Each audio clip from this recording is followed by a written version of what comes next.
Bienvenido, bienvenida. Vamos a ver la historia del Reiki y como siempre, tu Sensei Luisa Atanor te da la bienvenida a esta lección, a este episodio, donde vamos a ver toda esa tradición del Reiki, toda su historia, analizando desde el Reiki Usui tradicional japonés. Vamos a hablar de esa historia del Reiki para entender bien de dónde viene, para saber esa diferencia entre el Reiki de Occidente y el Reiki que se practica en Japón. ¿Vale? Que todos estos sistemas, aunque con diferentes disciplinas, todos vienen de lo mismo.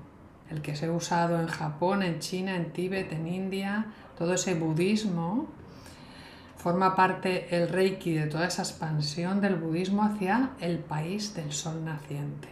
Y allí, en el país del sol naciente en Japón, es como que se refinó a la forma japonesa y todas esas prácticas pues se depuraron para que hoy tengamos este sistema y que al final y al cabo es un budismo mucho más refinado, mucho más fácil desde mi punto de vista de sostener, de practicar, con resultados más físicos, más sanadores, pero con el mismo origen y con la necesidad de esa práctica continua.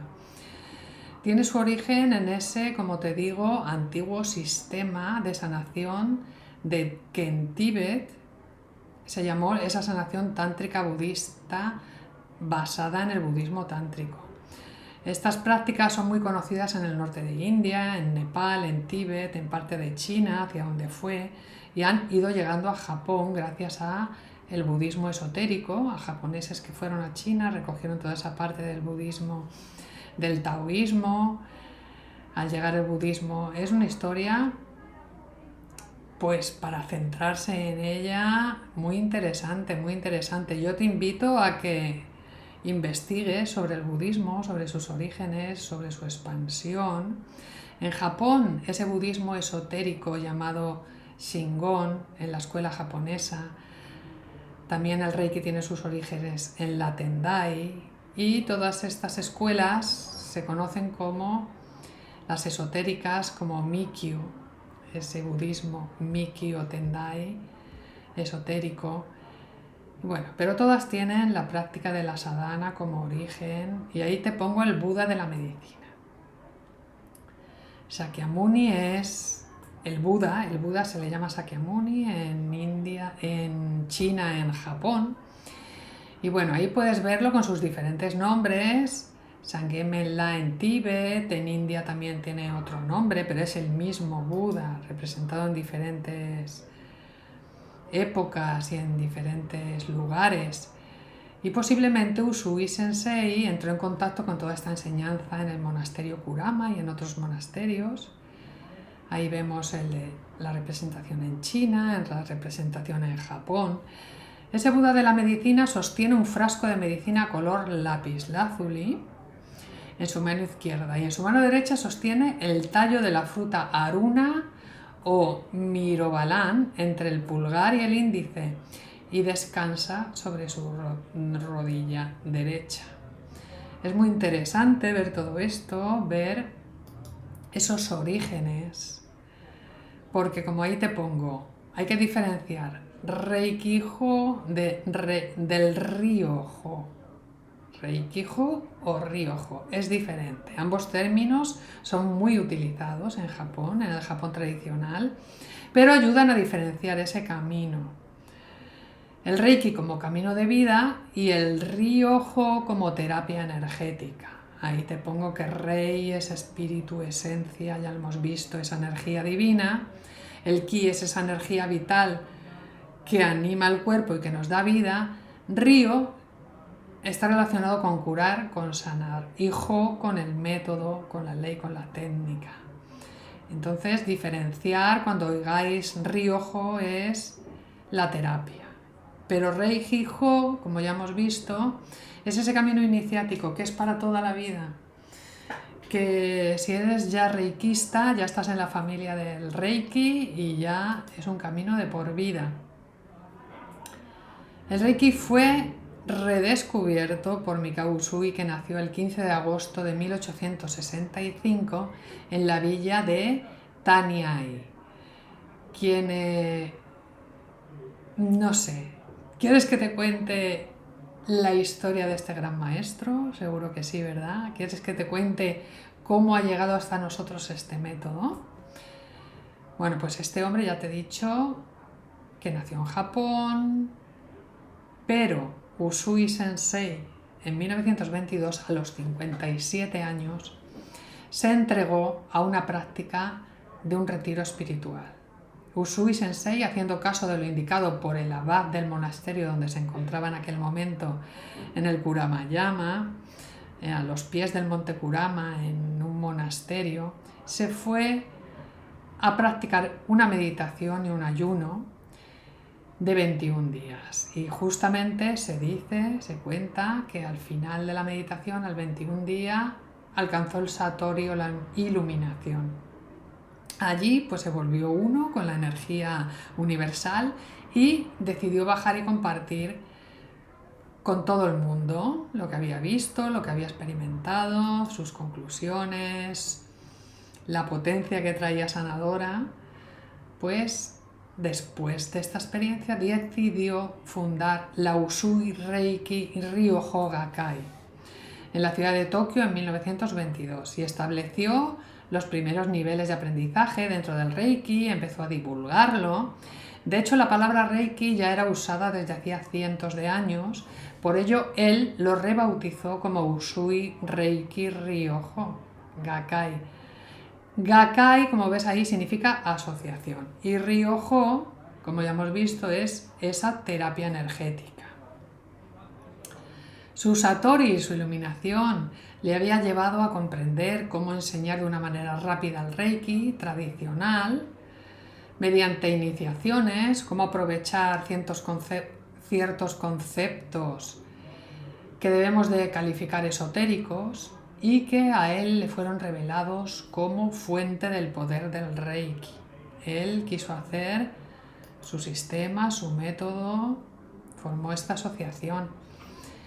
Pero Usui Sensei, el maestro, practicaba diferentes disciplinas. Él conocía el budismo, era monje en diferentes monasterios. Practicaba el Kiko, un estilo japonés de Qigong. Lo aprendió en un monasterio budista Tendai. En esencia, el Kiko es un tipo de ejercicio energético que busca armonizar y equilibrar ese flujo de la energía vital. Perteneció a otro grupo metafísico denominado Rei Jutsuka, donde profundizó en su base espiritual y en prácticas espirituales japonesas que integran esos principios del Shinto, del sintoísmo y de artes marciales. Es decir, que él, con todos estos sistemas, sintoísmo, budismo zen y el Shingon Mikyo, una de las ramas más importantes del budismo esotérico en Japón, fue toda la base de estos sistemas hasta que él fundó el suyo propio. Y durante este retiro de 21 días, ayuno, meditó, recitó mantras y se purificó con una meditación como la que podemos ver allí, que se llama tipo Misogi. Misogi se deriva de dos caracteres japoneses. Uno significa Mi, que significa cuerpo, y Sogi, que significa purificación. Entonces practicó esa purificación bajo una cascada de agua helada y en los últimos días del retiro experimentó un Satori, como te decía antes, una iluminación espiritual, y se le fue revelado ese gran secreto del Reiki. Esa luz blanca le golpeó en la frente, se dice, y pudo empezar a ver. Esto es lo que siempre se ha contado, ¿no? Que en esa iluminación pudo empezar a ver esferas de luz con los símbolos sagrados y así él llegó a esa comprensión para hacer uso de estas esferas, hacer uso de estos símbolos, para al fin y al cabo activar ese poder de sanación. Pero bueno, ya se contempla que otras disciplinas anteriores, en otros sistemas, en el budismo ya se usaban símbolos, pero bueno, él como que descargó los suyos propios. Todo este retiro de 21 días lo llevó a cabo en los bosques del monte Kurama. ¿Y qué se llevó consigo? Una cantimplora de piel de cabra, los sutras y 21 piedras como calendario.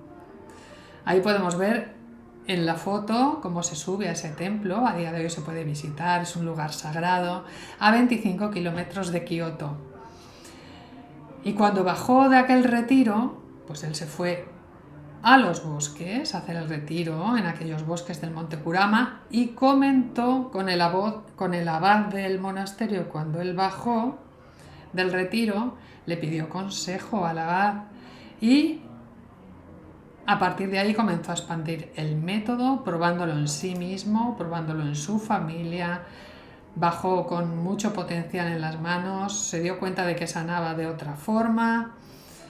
Y bueno, aquí te voy a hacer otra pregunta. ¿Quieres que te siga contando? Porque esto es como una gran historia, ¿no? Como aquí entran en juego ahora estas leyendas japonesas, porque allí en aquellos bosques donde hizo esa meditación Misogi y ese ayuno de 21 días, también vivió un samurái, Minamoto no Yoshisu. Vivió en aquel bosque también, donde se dice que fue abandonado. Otros dicen que simplemente fue monje budista en aquel monasterio también. Lo que pasa que también se retiró a los bosques, a espacios de allí. No es que lo abandonaran, pero él se abandonó, digamos como que se fue de retiro también, y que un duende lo entrenó. Durante su estancia en el templo se dice que fue instruido en artes marciales por los Tengu, seres míticos del folclore japonés. Después, con el tiempo, se hizo un gran samurái con un gran poder y dominio gracias a todo lo que aprendió con estos seres míticos. Ahí te los pongo, ahí los tienes. Esos son dibujos que siempre se han hecho, siempre se ha hablado de que en estos bosques que están llenos de leyendas, incluso de avistamientos ovni, a día de hoy, siempre se ha dicho que es un lugar de poder en donde habitan estos seres. Que ahí ves, son como seres aviares, seres míticos, legendarios, que viven allí, que son, pues eso, el espíritu de esos bosques y que ayudaron a todos estos personajes en su trascendencia espiritual, en su iluminación. Pero Mikao Usui, el maestro del Reiki tradicional japonés, del Reiki Usui, el fundador del Reiki, provenía de una familia con ascendencia samurái también. Según diversas fuentes, sus antepasados pertenecían al clan Chiba, un destacado linaje de samuráis durante los periodos Heian y Kamakura en Japón. Específicamente se menciona que su familia era parte de los Hatamoto, una clase de samuráis que servían directamente al shogun, y el más famoso fue Tsunetane Chiba en el siglo XII. Esta herencia samurái influyó bastante en la formación de Usui desde temprana edad. Vale, los samuráis han sido utilizados como los guerreros, sin importar la posición ni la jerarquía. O sea, samurái realmente significa el que sirve, el servidor. En este caso, pues al emperador de turno, que estuviera vigente. Ahí tenemos su relación de Usui con su linaje transgeneracional de familia samurái. Y Usui Sensei, hay un monumento, ahí tienes la foto de su monumento en donde está escrita toda la lápida en caracteres japoneses de la antigua tradición. Falleció el 9 de marzo de 1929 de un ataque al corazón mientras impartía una formación una clase de Reiki en Fukuyama. Se encuentra enterrado en el cementerio de Saihoji, templo budista de los suburbios de Tokio. También están allí su esposa, su hijo, también fueron sepultados con él. Y según la inscripción en esa lápida, ahí donde puedes verla, pues se le hizo un gran monumento. Usui ahí pone cuando nació, por eso lo sabemos. Y cada 15 de agosto, porque él nació el 15 de agosto de 1865, se celebra el Día Mundial del Reiki. Ahí lo vemos. Y aquí te traigo otra historia. Te voy a contar otra historia dentro de la historia, la del terremoto de Kanto y la del dragón de fuego. ¿Te apetece oír esta historia? Esta es una gran historia porque este terremoto en Kanto en 1923 pues fue grande, fue un gran terremoto. De hecho, la paz fue interrumpida por este terremoto, de los más devastadores de la historia de Japón. Se estima que murieron entre 130.000 o 142.000 personas y más de 2 millones quedaron sin hogar.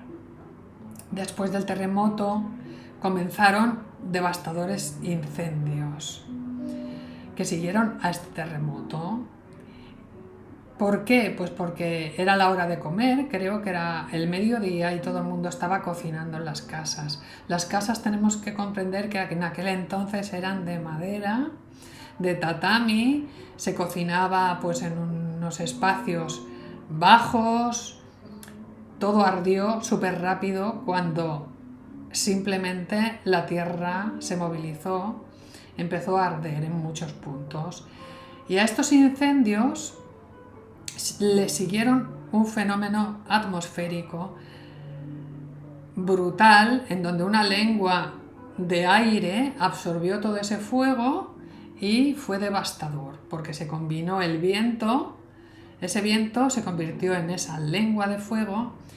Por eso esta leyenda habla de un dragón de fuego que surgió del caos y de la destrucción, y algunos dicen que los vientos causaron que las llamas tomaran una forma más agresiva, más dinámica, como si un dragón estuviera luchando con el aire, y fue devastador.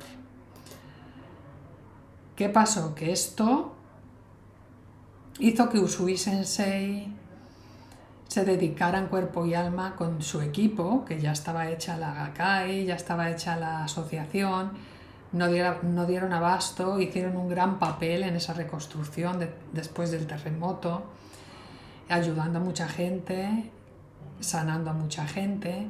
Entonces ahí empezó a acrecentarse la demanda del Reiki. La demanda del Reiki creció muchísimo en Japón. Y tanto el doctor Usui como sus alumnos trabajaron intensamente. Al trabajar en esta catástrofe, empezaron a enseñar a la gente. Empezaron a enseñar a la gente, a más de 2.000 alumnos y a 16 docentes para que siguieran expandiendo el Reiki por Japón y por el mundo. Aunque eso era un poco difícil, ya que Japón estaba muy cerrado a que cualquiera de sus enseñanzas, eran muy herméticos, salieran de Japón, se le diera a los occidentales.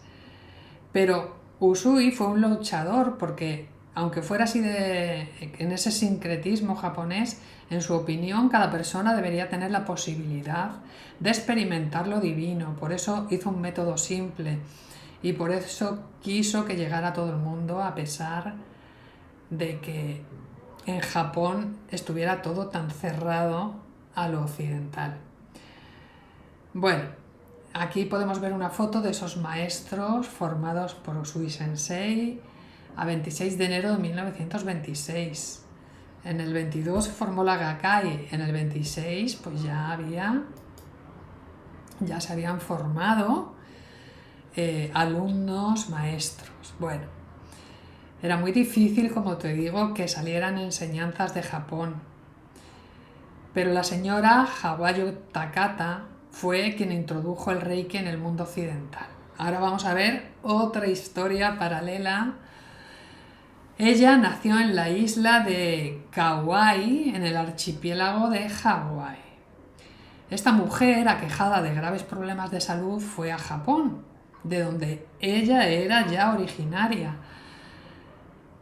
Su familia estaba allí, fue en busca de ayuda médica desde Hawái, en busca de ayuda.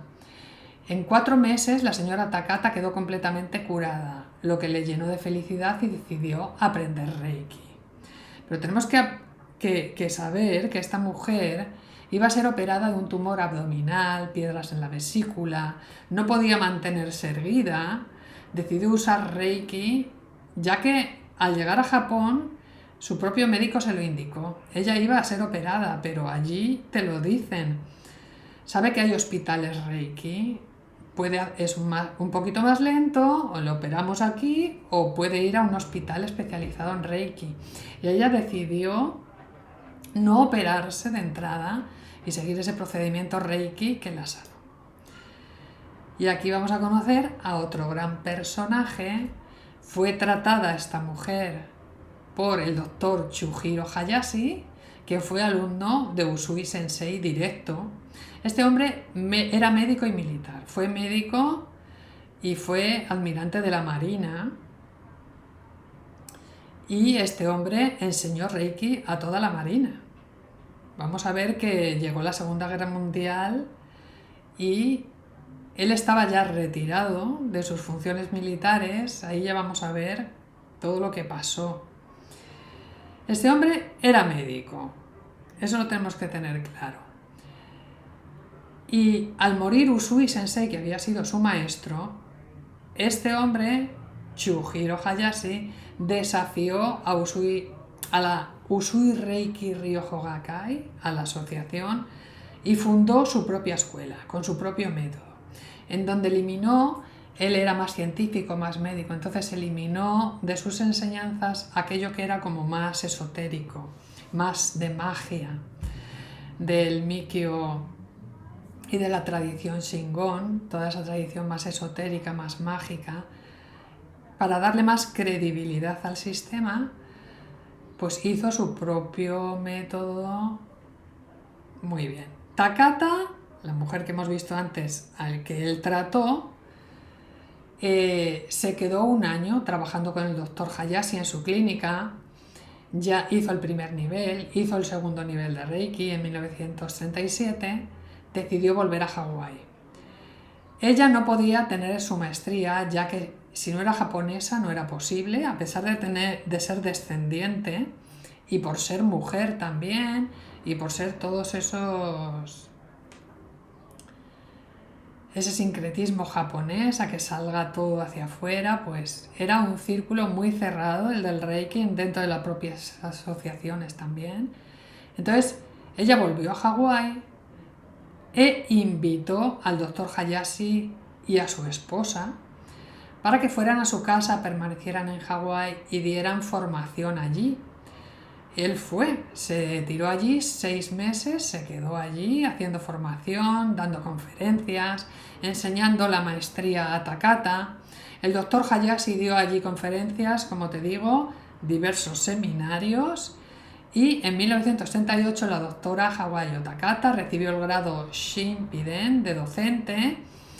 El Goku Kaiden abrió 2 clínicas en Hawái y en 1970 comenzó a formar gente en estos grados, en el dominio, en la maestría.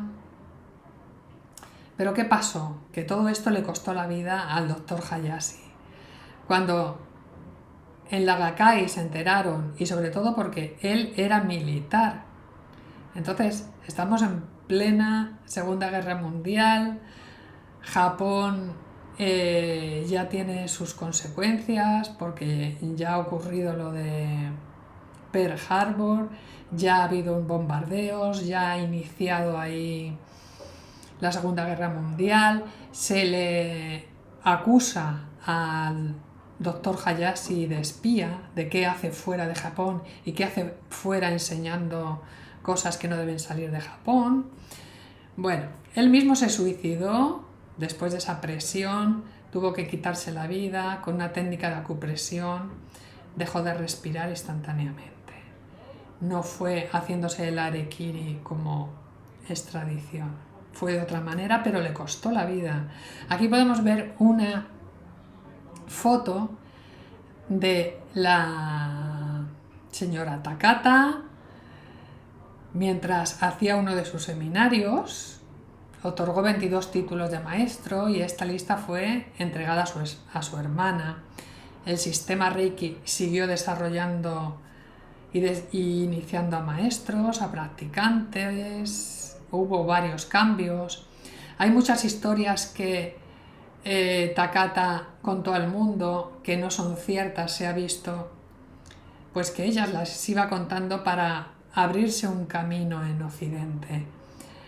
Por ejemplo, que el doctor Usui fue jesuita, que estudió teología, que fue a Estados Unidos y estuvo en universidades.